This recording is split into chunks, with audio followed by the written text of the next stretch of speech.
Good afternoon, everyone, and welcome to the Dinosaur Dungeon.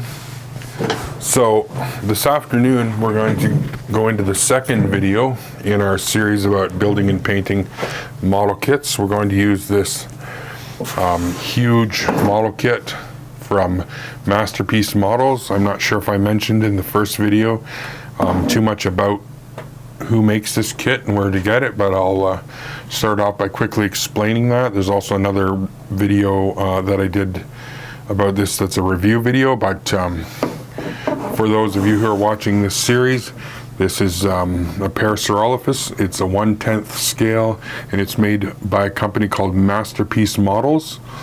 They make pretty much every kind of model you can think of, including these massive dinosaur models. So if you're interested in getting one, definitely go check it out.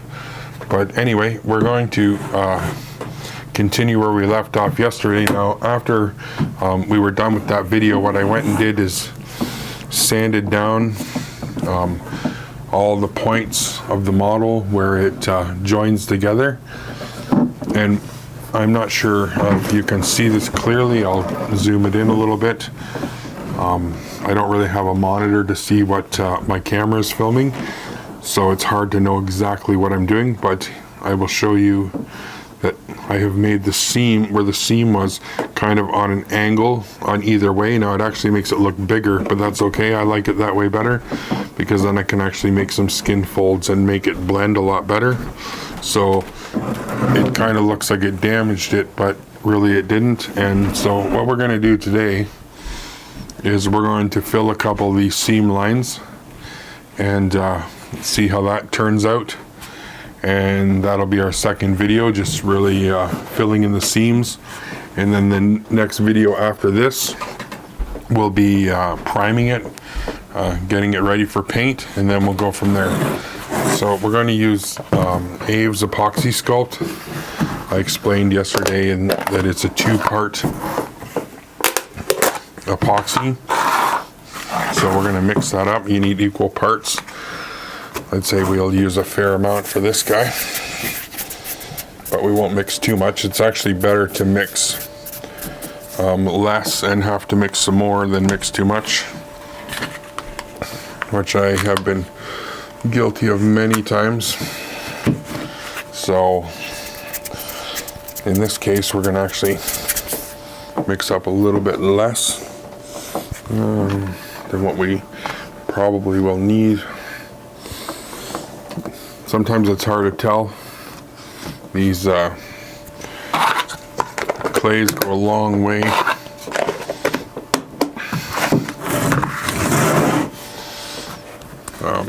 A lot longer than you, or a lot farther than what you would think they would. So you'll notice that I dipped it in some water. It gets really sticky, this stuff, if you're not using water. So I like to use water right off the bat just to get it mixed even right. And we're also going to use water later on when we smooth it out.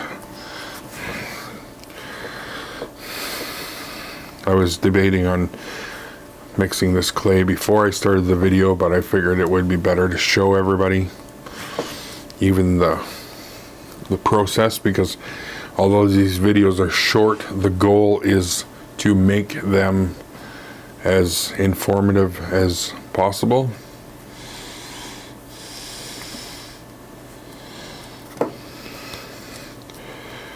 We want everybody to know pretty much the entire process, the way that I would do it.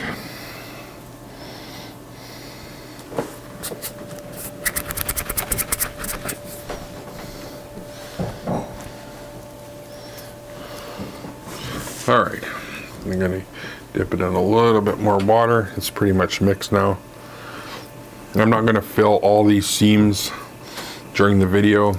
I'm going to fill a couple of seams just to kind of give you the general idea. I don't think it's necessary to do every part on the dinosaur in every video, because pretty much once you see me do a couple of areas, it's going to be repeated. So we're going to do these two legs right here.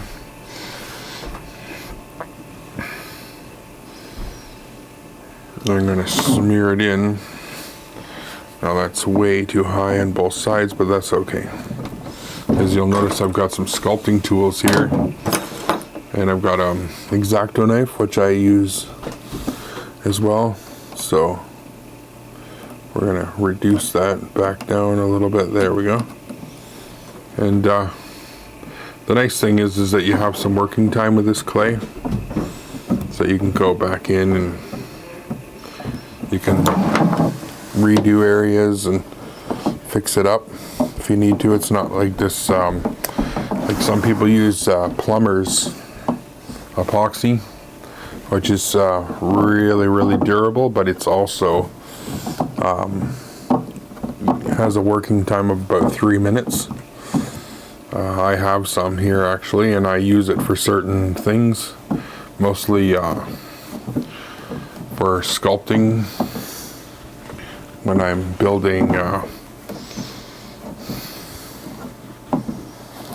building armatures, I like to use that stuff because it sets really fast. And then I'm going to come in here now. I'm going to do this side. I think this time what I'm actually going to do, though, to make sure I don't get it as far over as the last time, I'm going to roll it a little bit. Just to kind of, because like I said, it stretches pretty far. There we go, see? Get that right in there, and it's still even.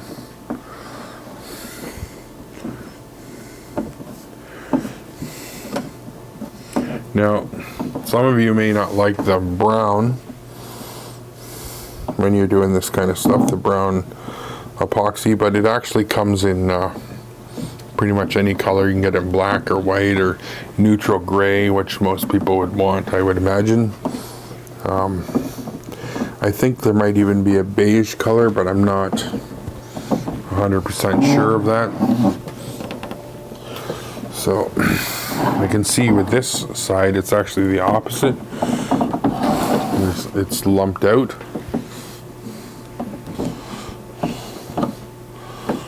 So we're going to get that nice and smooth in there, and then I'm going to show you, once I get it smoothed out, exactly how we're going to replicate that skin detail, and then I'll bring it up to the camera and show you.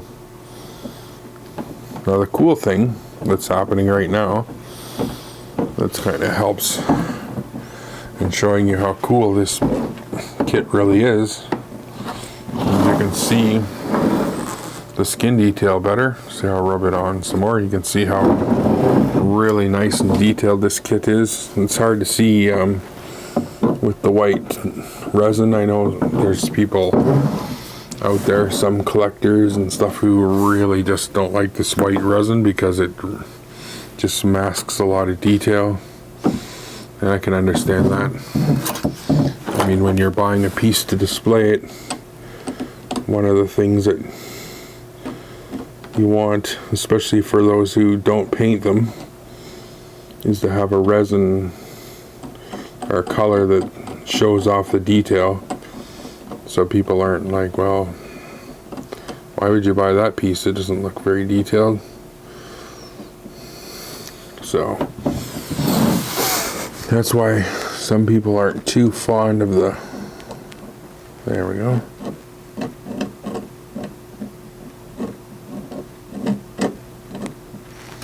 Just gotta make sure here. Oops, we're getting a little carried away with ourselves here. Oop, I don't want going too far back the other way. Just trying to make sure it's not too much, but we don't want too little as well. Alright, see how the water gets it nice and smooth and matching. That's what we're going to do now. Now we've got both those seams pretty much filled on the outside anyway. I'm not going to go through to great detail. We're going to get some texture stamps. I'll explain to you what those are in just a moment. Just got to pull these out of my little toaster oven. So what I did was I took some skin impressions with some Super Sculpey, and then I baked the Sculpey into various little sizes, and these are different size texture stamps. So now what I can do is go in even with the smallest one and recreate some of the skin detail. And I'm gonna do this quickly, and then I'm gonna show you exactly how it looks.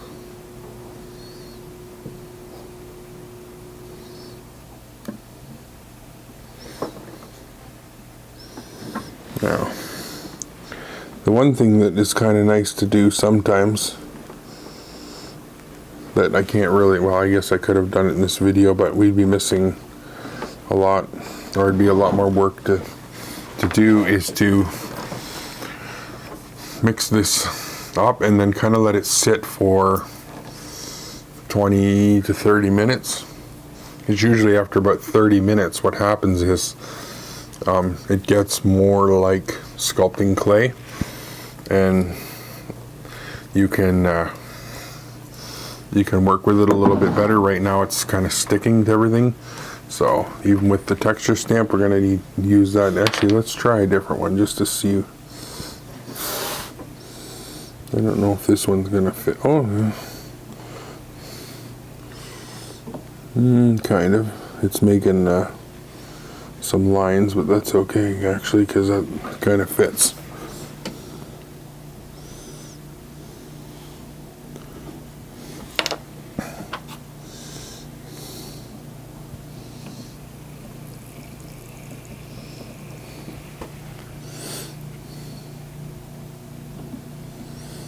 So,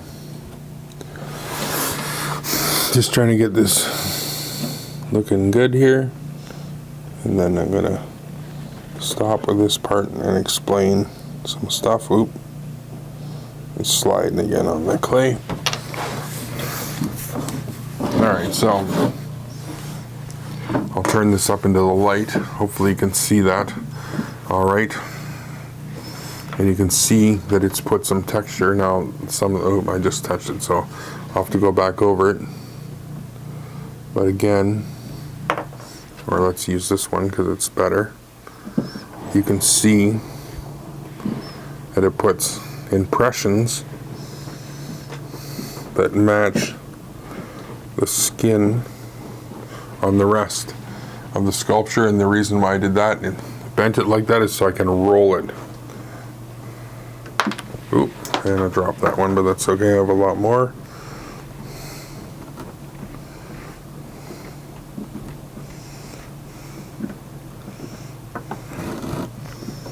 Alright, that looks good. And later on, of course, when it dries, you can sand it up if there's a little too much. Just do a little wet sand, kind of blend it in. You can also use some Tamiya basic putty or whatever to even smooth it in more and make it blend. But there you have it. So that's going to be it for now. And what I'm going to do is now I'm going to finish all of these parts. And in the next video, when we come back, you're going to see all of the seams are going to look like this, but they're going to be dry. And then we're going to talk about priming it and getting it ready for paint. We're also going to paint this guy over a couple of videos to do some different painting techniques. And one of the other techniques that I like to do, which I will show you with this guy, is installing the taxidermy eyes, the glass eyes. I think it just adds so much life to the model. They're just beautiful. These glass eyes that you can get just makes everything so much more realistic. So that's where we're heading in the next video and the videos to come. So please stay tuned. Thank you for watching today, and please subscribe. Have a great day.